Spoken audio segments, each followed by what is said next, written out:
to the Ten Washington Podcast.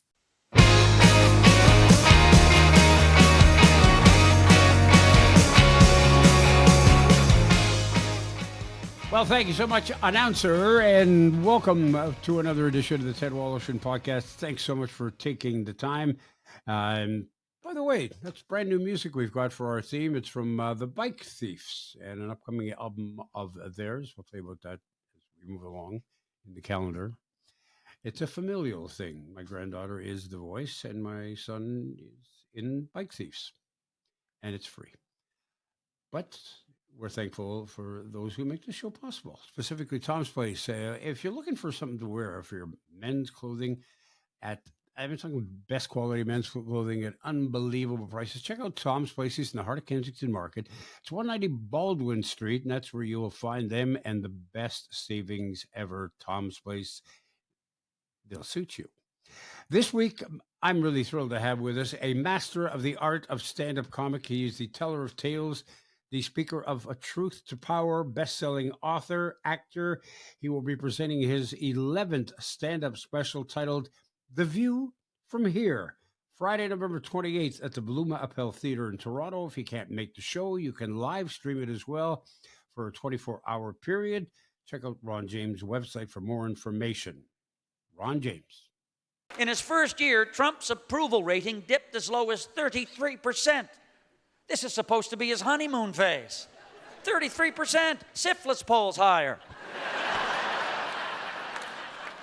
But none of this matters to his base, because the rot goes far deeper than this bejeweled, vacuous charlatan they elected, who, when he's not browbeating the needy from his bully pulpit, is barking a bogus promise of salvation to his legions of lost and defiantly blind disciples, all praying for deliverance from their fast food, hate-fueled, boob tube, fake news, marginalized lives of angry alienation. Everyone mesmerized by the myth of American exceptionalism and its attendant infantile magical belief they'll finally get what they've been told they deserve, regardless of living in a nation where their hope has long since been broken, courtesy of a rigged system of casino crony capitalism run by the very kind of creatures who crawl from the swamp the mutant they voted for claimed he'd drain.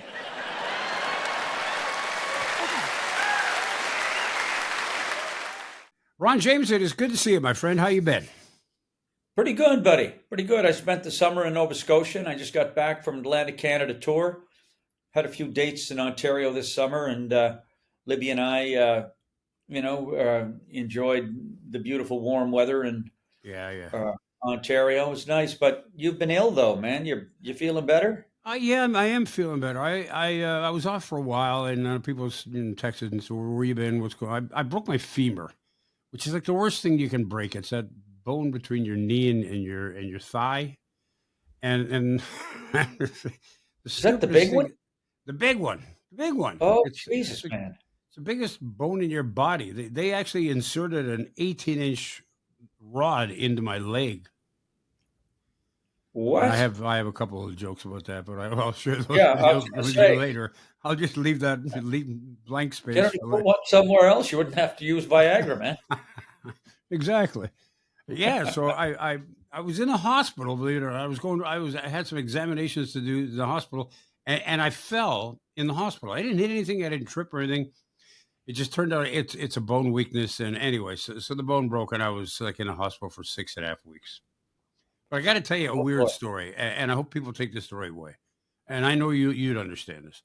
I'm in the hospital. I get in on September the 10th. I'm staying overnight. I'm having my operation the next morning. I wake up, and there's a board across everybody's bed in the hospital that lists the date and medications and things that nurses need to know, and doctor's name and everything. And I'm looking. Here's my name and the date, September 11th. Nurse's name, Osama. Honestly, I'm not kidding you. Honest to God, I'm thinking, oh, jeez, what is this? I'm kind of on googly juice at this point already, and I'm thinking, wow. Now, it turns out Osama is a male nurse at the hospital, and one of the sweetest, nicest, greatest nurses you could ever have in your life. Excellent. But it was a kind of a weird thing to wake up to.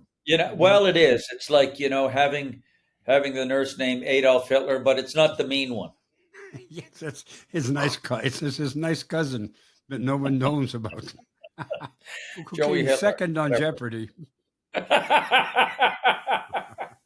Uh, I know you spent a lot of time. You got a chalet in the East Coast, and A you. chalet, yeah. No, I've Well, got a humble cabin by the sea that I like to go to, and that's a chalet. do old guy stuff. I put a garden in, and we hang out and uh, eat a lot of fish that I bring down from the St. Lawrence market Mm, because there's nothing left in the ocean back home but mackerel. mm, And as far as salmon is concerned, it's only farm stuff. yeah. And then I do a lot of cycling by the sea and stuff, and just chill out, and recharge the batteries in nature and things like that. That's my homeland too. So, Yeah. and Mom's Well, still alive; she's 93. So I go in and see yeah, I saw that that saucy recently. Cape Breton mother that I have, who can do 2.5 hours without taking a breath on the color beige. Oh no, no, no. You've been doing this for lots of years now. When you first started doing stand up and you told your parents, "This is what I'm going to do," Oh, buddy. did they look at you like you just fell off a Yes. turnip truck? Yeah, yeah, yes, they did. With that, it said, "Oh Yeah. no, oh, you're going in the circus to eat fire. That's good." That Bachelor of Arts degree you got from Acadia Yeah. with a major in history is going to come in handy. Yeah, And I remember thinking, yeah, yeah, but I minored in binge drinking and hash knives, so I should probably get along okay with the crowd I'm going to run with. It's like I say to people these days, I'm from a day where a hashtag was something you got from getting too close to the hash knives. yeah. You just don't Yes. party like that anymore. But you know what, Ted? It's been it.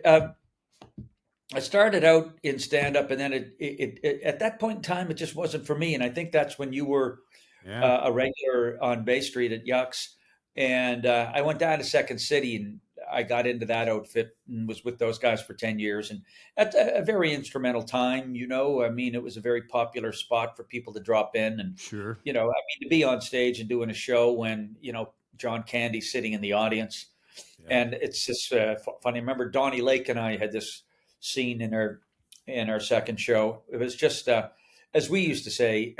It was just one straight man who was pimping the other to do funny stuff. A ski simulator, so it was physical and goofy. I was in a ski simulator. He was working imaginary buttons and shit, and I was jumping all over the place. Anyway, the cast hated it. They hated it. Perfect. That's not going in the show, is it? I said, yeah, it's going in the show. It's killing. Listen, people are always laughing. Anyway, they're always talking and stuff. Anyway, so John Candy comes and sees the previews, and he's sitting there with the director at the time. And we go upstairs to the restaurant, and Candy's sitting at the end of the table, and we're sitting all around it. And he said, "Yeah, you got a good show, but Donnie, Ronnie, that ski one you got, man, that's funny. That's funny. I hope that's in the show." So we go backstage, and the women are looking at us, going, "I hope that's in the show. I hope that's in the show." Anyway, it was in, and it had no other function other than to make people laugh. And I think I've kept that in mind over the years, Ted. No matter what you're talking about, at the end of the day, um, the at the end of the show, the ushers have to be wiping the seats down, or else I haven't done my job. Yeah.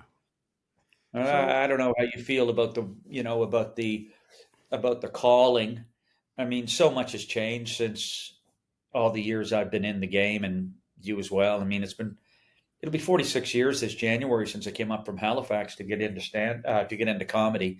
I thought it would be stand up, but then the calling came again, very, very strong, when I got back from Los Angeles after chasing the sitcom dream there for 3 years in the early '90s. And I wrote a lot down there. I read Joseph Campbell, and but chasing the American dream sired my Canadian one, because I was fairly passive before, as most actors are, where you just wait for the friggin' phone to ring with news of an audition, and you either when get them or you don't. when was it that you made the switch from clubs to soft theaters? That would have been '99.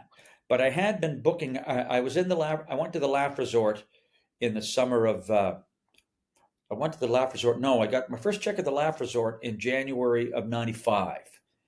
But I'd been doing amateur night there for 6 months, even though I'd already mounted Shaky Town with excellent reviews. Mhm. Still had to do amateur night. And then the Laugh Resort closed, I think in 2000. But I had already started booking myself by doing Contact, Right. and I booked myself around the tip of Superior. But the first real run I had was with Shantaro Productions, Terry McRae, a producer whom I've been with since that first run. We did half a dozen dates in Eastern Ontario. And I remember I had Made in Canada was on at the time, and I had my comics episode. Mhm. And the Comedy Network was airing Shaky Town, but they were only getting maybe 40,000 viewers. And Chris Finn, who you know, opened for me in those days. And Christ, I sold out the Center Point, 1,000 people. Wow. It was shocking, shocking. And we had half a dozen dates. And so that was the first time I did it. So 99. Yeah. Well, so you don't do clubs at all anymore. You know what? I play Howie's Club from time to time in Ottawa, Ted. Hmm. And it's a joy. It's such a well run club. I love it. And some of the smaller rooms that I'll play, like for instance, I just played the 450 seater in Liverpool, Nova Scotia. Right. And my shows have been coming in long because I'm breaking in new material. So they're usually about a 2 hour show. Some of them came in at 2 hours and 15, but it felt like a club. And I really miss that intimacy that a club has out of necessity, you have to park your act and just talk to them and then Right. come back to the act. And I used to play Yucks, though. There was a club that was in Sudbury at the time, and head office in Toronto didn't mind if independent acts played one of their clubs because I know they had a proprietary claim You to think? comedians. I'm being diplomatic, brother. Yes, I know. As they say, show business stops at $1,000 at Yuck Yucks. Don't get paid more than that. But I learned a lot that winter. I played Yucks that first winter in Southern Ontario, Donny's clubs and in Hamilton and Niagara and the one in London and then Sudbury. I forget who used to run that one, but I learned a lot and I loved it, really did, and because it makes you better. It's the Yeah. true crucible. But Yep. but Ted, I mean, you can't if you're going to play the soft seaters, you can't do a club act. I mean, if your whole act has been based on just riffing with a room, you're fucked. Yep. And it's unfair to the people who bought the ticket because it's It only is. going to be great for the first three rows. Yep. Then Buddy up in row J, I mean, he's not getting a show. He's laughing at the. I mean, it seemed to work for Rickles. I saw him do that at Just for Laughs. Anyway, but I love the soft seaters. Uh, it's provided me with a wonderful living in the country I wanted to work in Yeah. and make a living in. But the marketplace is so glutted, Ted. Everybody and anybody is running a trap line. And now, of course, I mean, I would say up until 2008, we had the country to ourselves. Okay. So almost 10 years. I mean, I mean, it built me a house in the beaches, Alberta, believe it or not, when oil was $421 a barrel. I was going out and doing double shows at the Winspear Center with 2,000 people. And, every time a car blew up in Baghdad, there were two new Ford F-150s in every Albertan's driveway. So you learned a lot, and it was good. But now, boy, oh boy, you fight for every seat now. And not Yeah. only that, not only the live shows, but I mean, you're also competing with, being measured against dead guys online whose clips are all on there. Yeah. It's weird. But if you get into this game and you think it's not about hard work, you're fooling yourself. Yeah. because you have to write. You have to if you want to stay fresh and you want to stay vital and up to the moment. And everything's changing daily. I mean, I got this new one I'm writing here, The View from Here, and the Canadian perspective on uh, America and the neighbor we thought we knew, and it's like the American experiment finally blew up in the lab, and out marched the tangerine genie, right? And the ramifications of this American id run amok for us in the world is profound. Yeah. But yet within that 90 minutes, you also have to have relatable stuff because, Trump's a flavor that's getting that's getting tired. And might disappear quicker than a lot of people think, but we can discuss that at another point. But But you know what, Ted? Yeah, let's discuss that. Yeah, and look, the CIA. First of all, I saw one of those silver-haired hawks of a general after Hegseth gave that amateur hour TED talk to that room full of generals. that was awful. And yeah, and he said, "Look, we have to vote." And the general was speaking. He said, "Look, we have to vote them out next time." I said, "Vote them out." I was thinking, no, you got to take them out. Because they voted them out last time, and they got January 6th and the big lie. Yeah. And I'm not advocating assassination because Jesus, that didn't even work. Whatever that was. I mean, he gets shot in the ear from a kid on a roof with an AR-15, 150 yards away. Fuck, Mr. Magoo wouldn't have missed that shot, Ted. Like I said to somebody, Mike Tyson left a bigger scar on Evander Holyfield's ear when he bit him. Yeah, exactly. Right? I wanted to ask you about. I mean, I know a lot of people are concerned about what AI is doing to the industry, and in terms of some people are just basically selling out their voice and saying, "Okay, here's my voice. You can now use my voice in whatever way you want, as long as you pay me each time you do it. But I don't actually have to do anything. But here's my voice." And they're going, it sucks. And I know a lot of people are using AI when it comes to writing. I see some Really?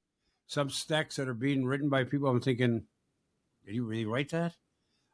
Do you ever lean on it at all when you do your No, do you ever throw stuff at it and see how No. it reacts just for shits and giggles? no, never. Okay, I didn't ask you if you were smoking in the washroom. What's that? I'm I sorry. didn't ask you if you were smoking in the washroom. Relax. No, Like a principal there. Maybe it's maybe my Luddite ignorance is no longer a liability but an advantage because I never go to this to look for answers. Yeah. Right? I mean, I'm still a pen and paper guy until I put it in the computer. That's 3 stages. It's in your head, it's in the notepad, it's in the big notepad, and then it's in the computer, and then it's on the stage, and then it takes another life on the stage.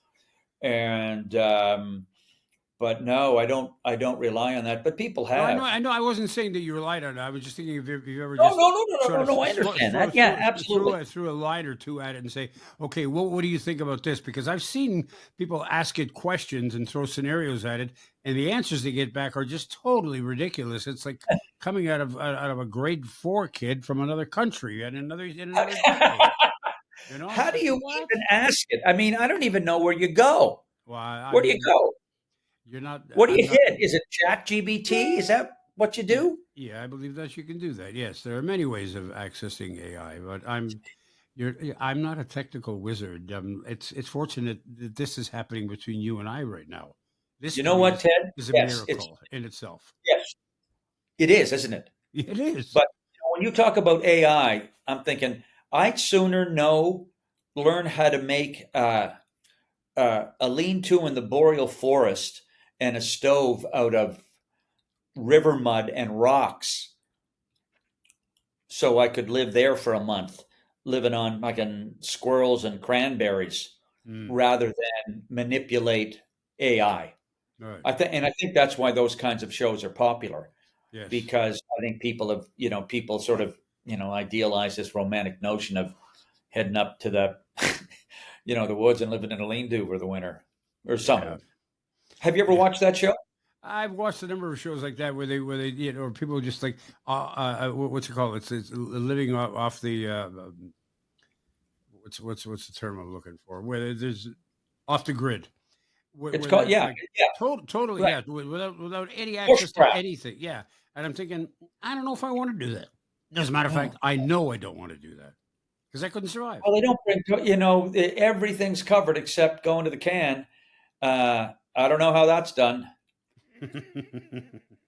You know, Well, I know how it's done. I it's don't know one, what. it's one thing to be in the woods in the afternoon to, pinch a loaf, but Yeah. for 6 weeks for that $100,000 or a 500,000. I was thinking, you and I've talked so many times over the years, and I love it. Yeah, me too, you, buddy. your last book, you wrote about the a bestseller. You wrote about Yes. touring the country and your experiences. I Uh-huh. thought, what a great book for kids to read, for anybody to read, Well, just to learn about this country who hasn't traveled the nation. And I thought, thank you. what if he made it something more specific? What if he said, okay, these are the places I've been to, that have the best food or that have the best sort of local culture, the best entertainment, or the best theater, small theater group or whatever. If would you think of doing something like that? Yeah, I should have done that in the book, You can still actually. do that though. You could still Yeah, do I that. guess so. I mean, there's so many. Well, I know it's not like you don't have anything to do. No, no, no, no, no. That's not it, Ted. It's the specificity of a book like that when there are so many. Uh, I have uh, Yeah, but I there's have a only one couple Ron ideas for the James. next one, though. Pardon me? But there's only one Ron James. You're the only one who can give your perspective. Nobody else can write from your perspective. Yes. This is one of the Maybe things maybe that. AI, but So, my buddy, I collaborate with two writers, Paul Pogue and Chris Finn, and Paul Pogue did feed uh, me. He said, "Write a stand-up monologue on this subject for Ron James," and it was frightening because they were dropping all the G's, planning and going like I'll do because of my, yeah. maritime accent and stuff. And I don't remember the specificity of it, but there were a couple jokes where I'm thinking, okay, all right. If I was watching this AI guy on a Wednesday night at a club trying out new material, I'd be going, geez, he's not bad, you know? But I'd like to think, perhaps naively, that what we do is the last bastion of uh, authenticity. That it's how these TikTok phenoms graduate from this million views on TikTok or something into a club, Yeah, and they have to do 45 to an hour, and all they've got is a 20. if that. They've not been singed by the crucible of the road or amateur nights and suffering in clubs, Hmm. or surviving in clubs, I should say. Because I have a lot of, I don't know about you, but I have a lot of fond memories of those nights when you had uh, when you earned a ring on the tree, so to speak, right? Hmm. And when you earned your stripes and you went, oh my gosh, that joke worked. And Yep. it was only the placement of an adjective or a preposition that made all the difference. Yep. It's a work of minutia, and when it all lines up, it, it's a wonderful feeling. And so, from the pure satisfaction from that end of things, it's great. And having been able to make a living at it is even better because I know so many who just you know keep answering the call, and it's a lean life. Yeah. Yeah. For people to think, wow, gee, I want to be just like Ron James. Well, it's good target to aim for, but good luck. I have no idea how many hours it just to get to the point where you broke from clubs to soft cedars is a Yes. huge leap. It's like going from AAA to the majors, and Oh, and there's, thanks. and Thanks. and there's, you're like kind of it's like being the Trey Savage of stand up. You The know, who? Trey Savage, the Jays pitcher, the rookie pitcher. Oh, Russ, of course. How quickly we forget our heroes. No, no, Jesus. no. I just didn't hear you. How great was that kid? And how Oh, great was that team? They galvanized a sense of national spirit at a time we absolutely. really needed it.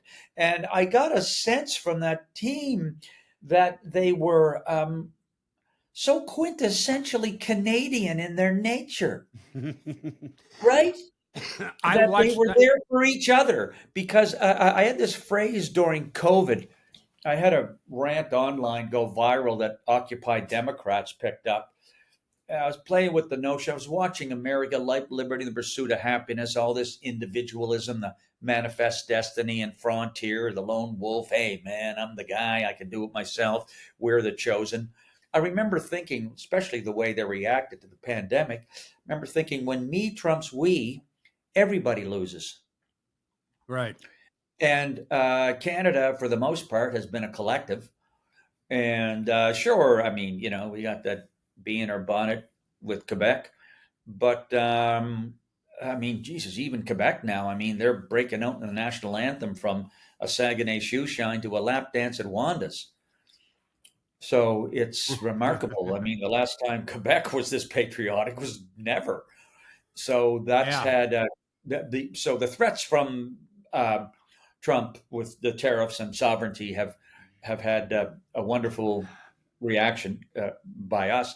But the Jays, You know what? I'll George, tell you. I watched the 1993 series, and I was there to watch Carter hit the home run, and it was oh my such gosh, and it was such an exciting time. But and I watched the Jays through the whole much of it when I was still hospitalized, and I came out the day that the World Series began, and I watched and I thought to myself, I was so enamored with these guys. I was so almost in love with these guys because I thought this is a team. These guys are playing. As a team, it's all for one. There was no Reggie Jackson hot dog bullshit here. no, There were no no, there wasn't. superstars. They all, and at any given time, any single one of them could come up with a key double, a stolen base, got hit by a pitch, caused a run. I mean, they How about all that? gelled as a team, and I They were and getting it. hit all the fucking time, man, I and they know they just shake were. it off. I I know. thought, I thought that, was it Bichette or was it the kid? Kid with the three names, and I can't remember his name. God damn He got my nailed brain. like three times in two games or something. Something Yeah, stupid yeah, like that. Yeah, yeah, I know. yeah. And I thought, hey, look, I'm not going to go all Kachuk brothers with the Four Nation games and think it's a conspiracy, right? Yeah, yeah. But that umpiring, the calls those umps were Yeah, making, especially the one that was made on Bichette, he's on first, trying to steal second. that was so stupid. That It's a was foul ball. No, it's a fair well. ball. No, it's a strike. What did he have? Whatever. What did the pitch was thrown? Then he lit up a smoke. Then he made his decision. And then, It's just a- what the hell took the him pitch so is thrown, long? he lit up.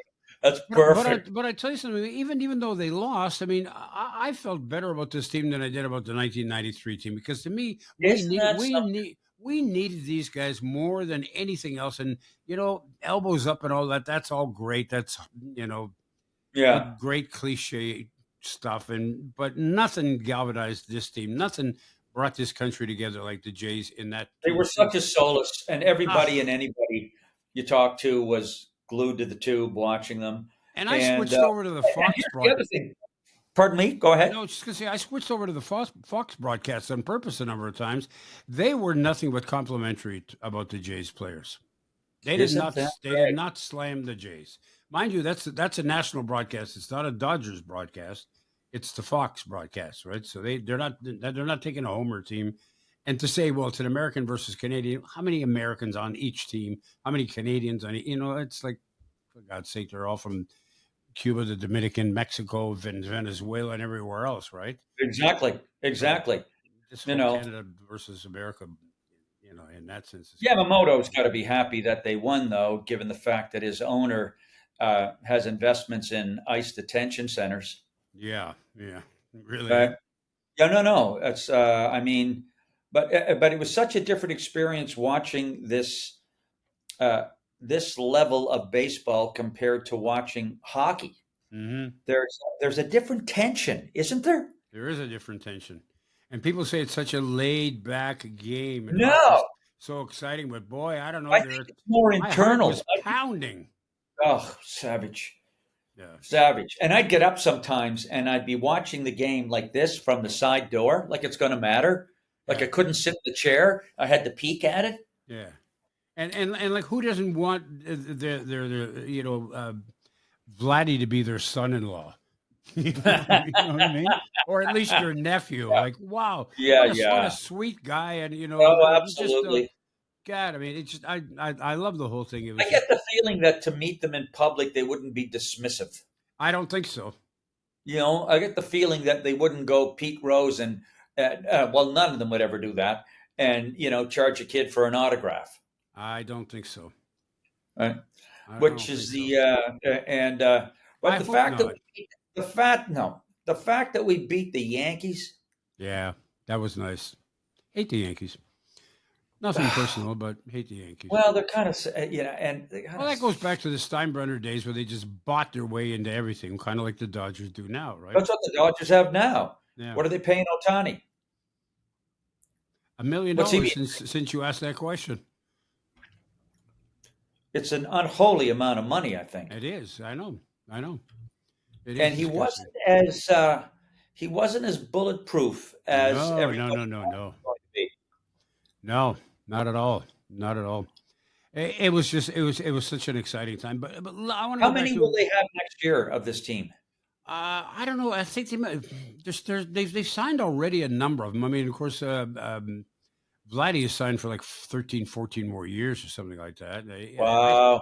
I think they're gonna sign Bichette because he and Vladdy are like brothers. So as long as they Yeah. come anywhere close to the best offer, I think they'll get him. So I think they'll add And Springer's going to be back. more than they're gonna lose. Is Springer back? I can't say that for sure. I don't know. Uh, I don't know, but I certainly hope so. well, it was. But A, it was. I want to talk. I want to talk about your tour. I want to talk about the fact that the show that you're doing this Sure. upcoming show at Bloomapel Theater, which is now is that would you consider it to be a cozy size? It's like 700-800 people. Yeah, yeah. It's perfect. That's not a large theater, but it's not a club either. No, no, no. It's nice size. That's my favorite size room, actually. And it's where for those folks listening, it's where Canada Stage is, and it's Yeah, basically 3 blocks east on front up from Union Station. yeah, And so, if anybody's taking the train in, it's only a 3 block walk, and if anybody's downtown, you can walk, yeah. and you don't have to deal with that brain blistering Toronto traffic. And I'm streaming it as well. I And the was just going to motivation, say this is the first time you've done this.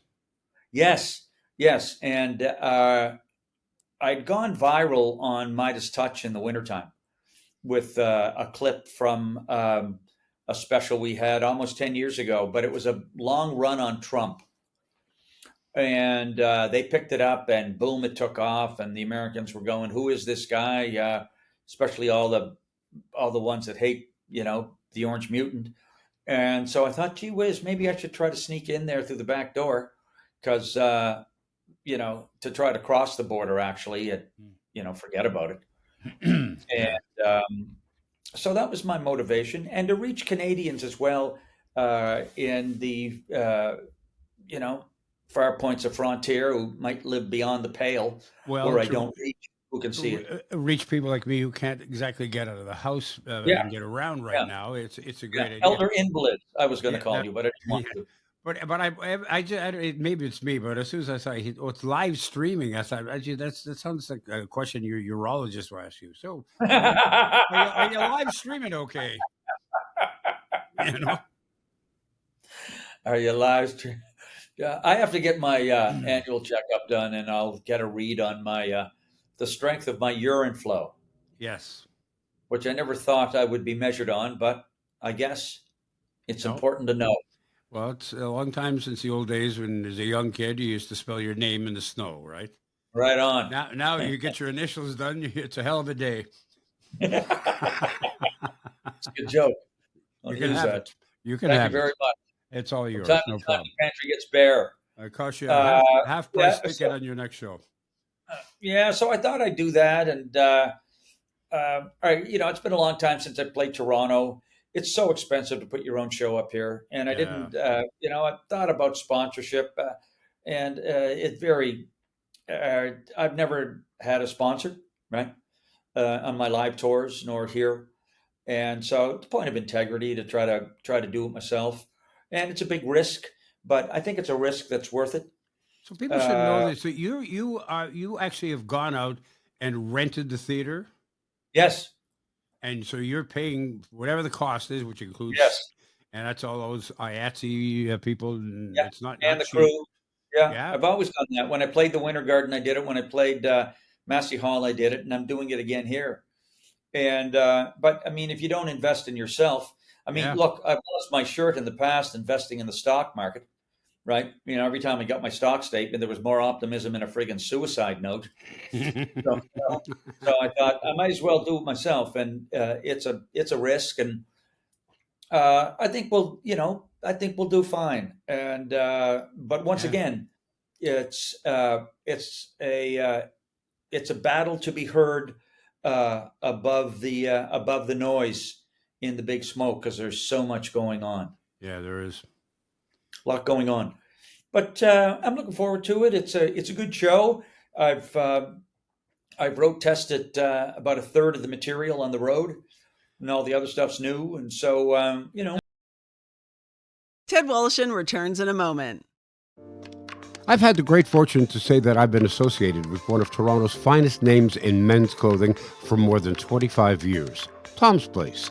Founded by Tom Mahalick's father in 1958, Tom's Place offers brand name men's apparel at unbeatable prices. But more than that, they boast a long-serving, knowledgeable, and friendly staff that can assist you whether you're looking for casual or formal attire. And they have plenty of first-class tailors on site. In addition, Tom and his family are well known for their philanthropic work. So if you're looking to deal with great people who can fulfill your clothing desires at outstanding prices, do yourself a favor and visit Tom's Place. They're open weekdays from 11 to 6, Saturdays 10 to 5, and Sundays noon to 5. You'll find Tom's Place at 190 Baldwin in the heart of Kensington Market. Or check them out online at toms-place.com. Tom's Place will suit you. Now back to Ted Woloshyn. And it's all enabled by a ruthless collection of diamond-crusted, helmet-haired, fundamental Christian fascists whose fealty to the man from Galilee they worship makes a mockery of everything he stood for, which, if I recall Sunday school, never, ever, once involved Jesus grabbing Mary Magdalene by the...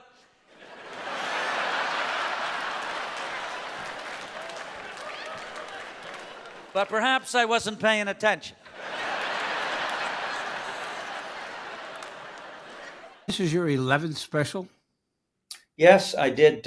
My first special was a 90-minute special with the Comedy Network, up and down Shaky Town.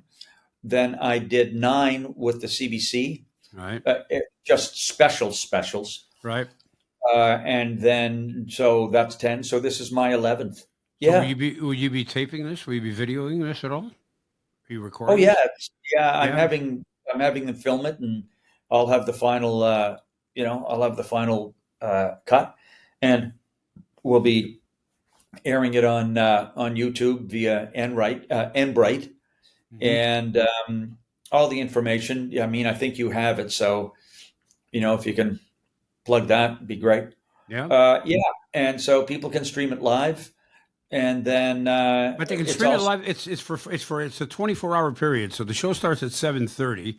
correct. So you got 24 hours to watch. So you got 24 hours to watch it. So Yeah. can you watch it multiple times over that 24-hour period?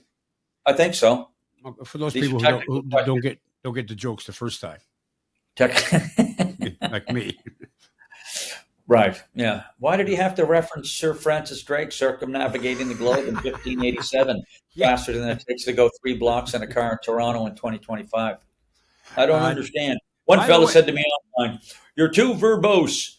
I said, "Come Yeah. on to the show, man. I got a pocket full of fart and dick jokes. If that's what turns you crank." Yeah, stay tuned for that.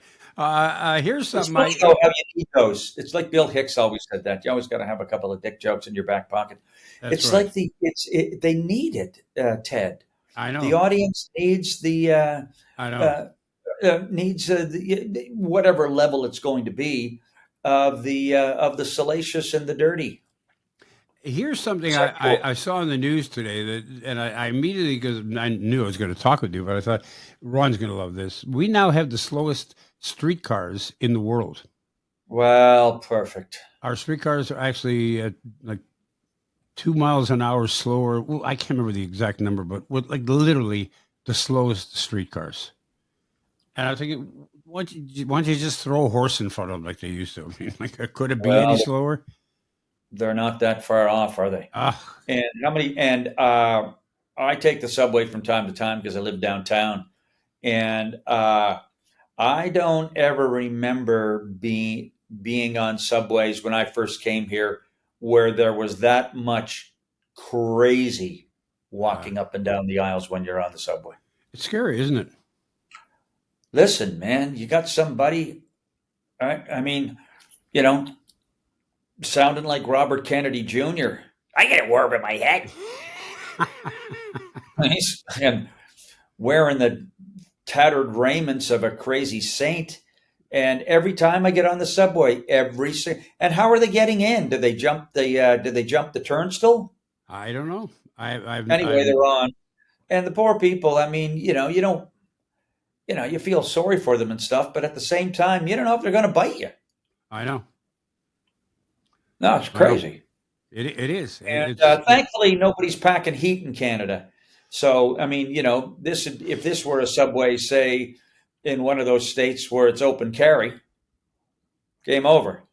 Yeah. I was reading the other day where one of these right wing guys, and whoever it was, I forget now. There's so many of them spouting off in America. I think it was an old comment that. It was an old comment that J.D. Vance might have said, or that ghoulish, steroid-stoked freak Alex Jones said those kids at Sandy Hook would have been safer had their mums packed a semi-automatic Glock pistol in their lunchbox. And I remember thinking, what kind of empty moral center do you have to make an unholy comment like that? I know. Like when I was in grade 2, I wanted my mom to pack a Vachon cake in mine. Yes. Yes, exactly. I mean, truthfully. And this gets back to the different mentality between us and them. And one of the other things that I found unsettling about Canada were the numbers of people, I think it was up to around 15%, who were really nurturing the notion that we'd be better off as the 51st state. Yeah. Right? Like that Quisling premier of Alberta, Danielle Smith, right? She was down in Mar-a-Lago the day after the Lizard won, ready to hand the keys to Canada's front door to a racist, rapist, convicted felon. And it was brokered by that fucking, that Dragon's Den alumni. Yeah, I was just going to say, with Kevin O'Leary. That guy's so prostate at the altar of Mammon, he'd sell coal to the devil if it meant fattening his wallet. Yeah. And he's born with a face you'd love to punch. He just like fucking. Yeah. Right? Some people do have that kind of a face. So it's like, some kids, you look at some kids, the little kids, and you just want to walk up and give them a big kiss because they're so cute, right? And you just put. He's just made. But some people just want a couple times, right? That face is made for bruises. Yeah. Right? Exactly. No. And then Gretzky, the Cato Caitlin of Mar-a-Lago, it's just ludicrous. And then Albertans saying, because they've drank the Kool-Aid, a certain percentage of them anyway, I think it was 30% said if Carney wins, we're going to move. And I remember thinking, well, where are you going to go that's close to get free health care? Oh, I know, Cuba. Yeah. Good luck. You won't be having your souped up Dodge Dualies down there. You have to fucking drive around a 1955 Fairlane held together with bubble gum and chicken wire, if you can find the gum. And forget about having an opinion on anything at all. On anything. Anything. What kind of job do you think he's doing, Ted? Do you think are you reserving your judgment? Who, Carney? Yeah. You know what? I like the way he handles himself. Me too. I mean, and never mind in comparison with the Orange Orb, but just in general, Yeah. he's calm. He doesn't get flustered. He doesn't say stupid things off the top of his head. He's not giving the Uh, histrionics either and drama uh, like that. and You know, and like and I like that about him. And he's not doing the drama queen bullshit that Trudeau gave us all those years. wasn't that And that's one thing that I don't think I'll forgive the Liberal Party for is allowing that simp to stay in as long as he did. Wow. Right? Why did they let him stay in? Because party trumps people Yep. at the end of the day. Yep. It just does. Yep. Right? So And where what do I think of Carney? I mean, it doesn't matter what I think. Nobody gives a shit what I think. But we're just overall, I mean, riffing. I like his disposition. Is he kowtowing a little bit too much to Trump? Sometimes I think he is, and sometimes I think you have to. And so Yeah. it's a weird situation. It's I kind of like the like cut of his jib. it's easy to look back. When we look back on this in 5 years from now, we're going to say, shouldn't have done this, shouldn't have handled this, should have done this with the tariff, shouldn't have done this. But that's hindsight. That's like COVID. Shouldn't have locked people up for such a long time. Well, who the hell knew at the time what was going on with COVID, right? You can't. Nobody knew. It's easy to pass judgment when everything is behind you. Absolutely. You deal Absolutely. with it. You be in the position to have to make a decision for 40 million people in our case, or 360 million people in the case of the United States. It's not an easy gig. So, And when you're living next door to those guys and you saw what he did, I mean, the guy was advocating chloroquine fused fish tank water, followed by a Javex chaser. Man, come on. And people drank their fucking I know. people drank their water in Florida. I know. They killed themselves. Fish tank water, they drank it. President said so. See, this is the cult of personality. Yep. And the other element they've got down there, which I think we have an advantage here, we're still a secular nation. We still believe that Jesus belongs in the pulpit, not in Parliament. But when you've got a gang of fascist Christian nationalists advocating dominionism through this Project 2025, No. it's another game altogether. Yeah. They're going to church all the time. They're just these holy rolling fascists. And I remember thinking about, I watched some of that Charlie Kirk wake, and I remember watching it thinking, Jesus, man, I've been to a lot of wakes. It's a hell of a lot different than the wakes I've been to, Yeah. right? No fireworks at the wakes I've been to, for one thing. No. And no free liquor, no free food, no old guys standing at the buffet table, double fisting free again triangle egg salad sandwiches, putting one on one cheek and one in the pocket for the drive home. It was, and I remember thinking, if these are the ones that are going to be in heaven, then I'll take a pass on the Johnny Cash, June Carter family sing along, and sooner turn forever on a spit in hell listening to Yoko Ono harmonize. I don't fucking need it, man. And this is the thing that, I got some buddies doing stand up in the States. And as you know, in Canada, you got to travel the whole country in order to make a living. Yep. Right. And there's pockets, buddy. Last time I hit the stage in April, and I had I think it was about an 18-date tour around Ontario. And I had 50 tickets bought that didn't show because of my stands online against the Maple Magas. Yep. Well, you think you take.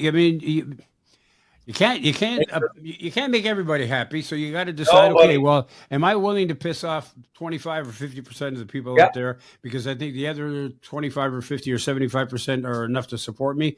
If you believe that, then go for it. And because Absolutely. And as I, it's either that or you become Jimmy Fallon and you just suck up to everybody and everything. And to me, I would rather be what an a accountant. court jester, isn't it something?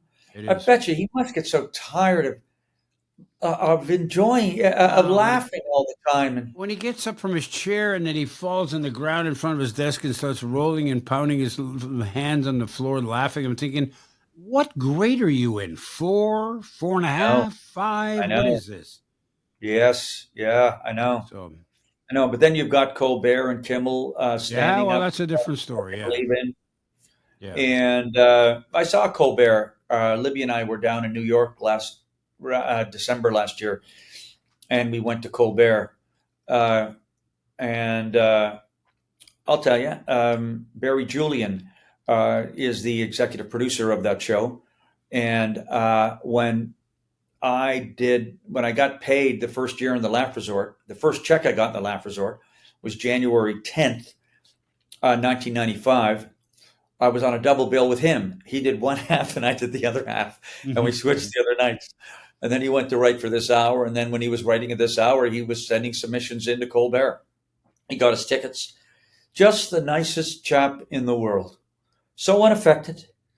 No swagger, no nothing. You met Colbert? I didn't meet Colbert. I met Barry, came out in the audience to say hello. Yeah, that's And cool. I hadn't seen him in all those years, and just such a good cat. I used to see him at Montreal and stuff, and he was a good buddy years ago of God bless him, Eric Tunney, who's gone now. And anyway, I watched that show, and the level of show, Ted. You know, when America does that so well. I mean, the band was really tight, and everybody was stoked. Stage manners coming out, everybody's keen. And Colbert, he was so on his game. And that's great to see. And I think he's very bright, and I think he's fearless himself. I'm a big fan of his, and as I was of Letterman's, and I Oh, love the Letterman, stuff yeah. and I love the stuff that Letterman's been doing since he left his show, because it's like suddenly here's this different David Letterman. Here's a guy who's put away all the goofy stuff and now has gone strictly to. He's still funnier than hell when he does his interviews, but he can He sit is. down. He can sit down with President Zelensky and Well, he's an elder statesman now, isn't he really is, and do a show in the subway while bombs are going around him in Kiev in Ukraine. And I think to myself, wow, this guy is really, truly impressive and know what he's talking about. And you can see his guests respect the hell out of him. And it doesn't matter who the guest is. And he's not just interviewing some fluff and saying, oh, yeah, I saw your new Well, movie. that's the operative word there, Fluff. I think he wanted a life of substance. Yep. I think he wanted substance, and that's why my favorite of all of them is Jon Stewart, because of his empathy, Mm-hmm. which is where Marr has long since lost me, because his cynicism and he's a bright man, but I think he's always got to be the smartest man in the room. I know. And when you think you're the smartest man in the room, you're not the smartest man in the room. You know. And then when he went and kissed the ring, he had a chat with him. It's like, come on. People were saying, this is Bill Maher's, Dennis Miller's 9/11 moment, right? Yeah. Or not 9/11, but Bush moment when he's so aligned with those guys. And no, Iraq. I think that's when Dennis Miller lost his audience, was his stand on Iraq, who, for my money anyway, was, I know people have a soft spot for Norm, but I thought, and justifiably so, he was brilliant, but I thought that Dennis Miller as a Weekend Update man was the best they ever had. And his first special, Black and White, I remember I was at a work in LA, Ted, and the series we went down to do was canceled and never made a lot of bread on it anyway. And I was out of work for almost a year, 11 months. And that's the first year for, I think, the HBO specials. I think it was 90. It was 90. And I saw his first special, Black and White. And he always had a great deal of contempt for duplicitous liberals, hypocritical liberals. And he had this one joke, and jokes don't stay with me. I don't remember people's acts. I don't remember jokes. I've seen maybe Garland. I can't remember a friggin' thing. I know, but this one stayed with me. He said, A New York liberal is somebody who'll step over a human being on the sidewalk sleeping in a puddle of their own piss to throw a bucket of pig's blood on somebody wearing a fur coat. That's a busy joke. But that's a great joke. It's a great joke. It is a great joke. I watched him and I loved his love of language. And I'm a lover of language too. Yes. And I love the way the words trip off the tongue and tickle the ear as well as the funny bone. And it's hard to land on the funny at the end of that. That's the challenge, right? And how the rhythm goes and where the prepositions go. And I'll sweat over an and a the and minutia like that. But then I saw Billy Connolly. And I watched this Scottish shaman fly. I was mesmerized. And as I said in the book, Yeah. it's like I was transported. It's like those people who are picked up by aliens. When they're brought back to Earth, it's never the same. And I remember watching Billy Connolly, and I was mesmerized. And I saw him in Montreal years later. I think it was 2008. And I had just done a concert show. I played a theater. They had me play a theater. And Billy, of course, had filled St. Denis. Anyway, there was an after-hours party. He doesn't usually go for that. But it was outside, and it was one of those idyllic summer nights in Montreal, right? Everybody was in a good mood and nice summer breeze blowing. And my producer at the time, Lynn Harvey, who I'm working with now, by the way, who produced all my specials and is doing this one at the Bluma. I said, look, I got to talk to Billy Connolly, man. He's my hero. So she had a second glass of wine. She went up. She said, my client's over there, and he's dying to talk to you, but he's really intimidated, blah, blah, blah. Anyway, I went up, and he had a cigar in his teeth. And I said, I just have to thank you because the only reason I'm here is because I saw your HBO special in 1991. I said, I just put my daughter to bed, and it was so long ago. I mean, I used to hold her, just was coming out. I used to hold her and sniff the top of her head. It always calmed me down. That baby smell on top of the head. Yeah. I said that to people once, and they, said, should I make a phone call on your behalf? Or, but anyway, I went down and I said, I just have to ask you, how did a Glaswegian welder who lived a tough life in the tenements by the docks become an international stand-up comedy sensation? And his pupils dilated, and there was fire in his eyes, and he pulled that cigar from his teeth, and he said, that's a question about fame. Fuck fame. Just sing your song. Fuck fame. And it stayed with me because Montreal, of course, and JFL was always about one of us catching lightning in a bottle and waking up in the morning at some cottage in the Warner Brothers lot, kicking a bag of money around so you could invent your own sitcom. It was this fantasy. And JFL had a way of making you feel like a stranger in your own country. That's just for laughs, the festival for people don't. Just and because there'd be some wonder kid of 23 with 15 minutes of stage time and 2 minutes of content in a wedge of carcinogenically tanned Los Angeles managers and agents being feted, and we're fighting for our spots, right? And but I think the lure of making more money and fame and breaking into the States was always there, that you would have one good set and they would go, oh, you're who I've been waiting for. Mm. You, that guy that just did, 5 minutes on slapping mosquitoes when he's camping in Algonquin Park. That's what America needs. Come on, Ron, which was so far from the truth. Anyway, but you hold your own, and then you get a standing ovation at Club Soda sometime or at Theatre St. Denis, and you realize over time, it's just about doing good work. Yeah. It's about doing good work. And I think that's what Billy Connolly told me, was that we should trust our own voice and trust our song and do what we have to do. That's the border And control. I opening did, the door. and that's why I put that quote in my book. It said, "Billy Connolly, chase fame, see what that does to your soul." Right? And Good so point. it's got because life is all about the long haul. And we're old now, buddy. I mean, I'm going to be 68 the end of January. The road takes more out of you than it did when you started. I used to end a gig with a couple of beers and a glass of scotch, and now I end it with a couple of Tylenol and a glass of Gatorade. But anyway, I've rambled here a little bit, Ted. My apologies. No. It's always a pleasure.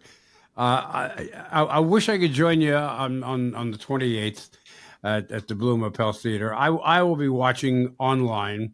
Thank you. and enjoying it as much as. Thanks so much too, buddy, for the support all these years. I mean, it's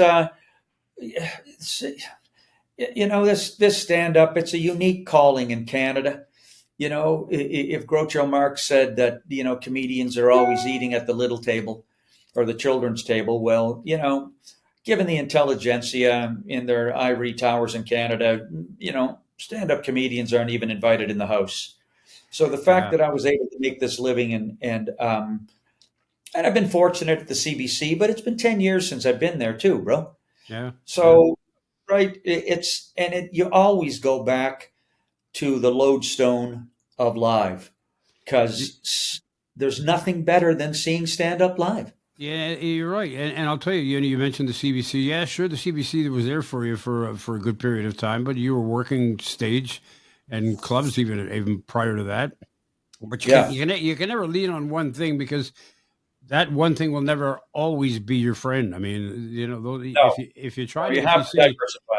you got one wagon, hitch your horses to that one wagon. That wagon breaks a wheel, and you're up Schitt's Creek. And I'm not talking about that's what was happening with acting. It was exactly. It was happening with acting. The phone wasn't ringing, and if it did ring, I didn't get the gig. Yeah. And I had people to feed. And I remember running into a stand-up when I was out playing Rumors. He'd already been 10 years at Yucks. He said, "What are you doing getting into stand-up? I thought you were an improv guy." And I said, "Well, I have a family to feed." And he looked at me like I was crazy. He said, "Well, I think you chose the wrong profession because we're all, we were all scrambling for a living, right?" Yep. Scrambling for a living, and the club scene was lean in those days. And look, buddy, I still fight to fill every room.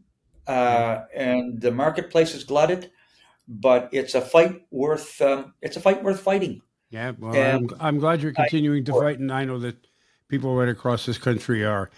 November the 28th, that's a Friday evening at the Bloom Appel Theater in Toronto. It's a 7:30 start. It live streams as well for a period of 24 hours. Go to the best place for people to go is to your website because all the information's there. So it's all the information's there, and it's with Eventbrite. But you'll be able to buy your ticket at Ticketmaster if you want to come to the live show, and if you want to stream it, it's all.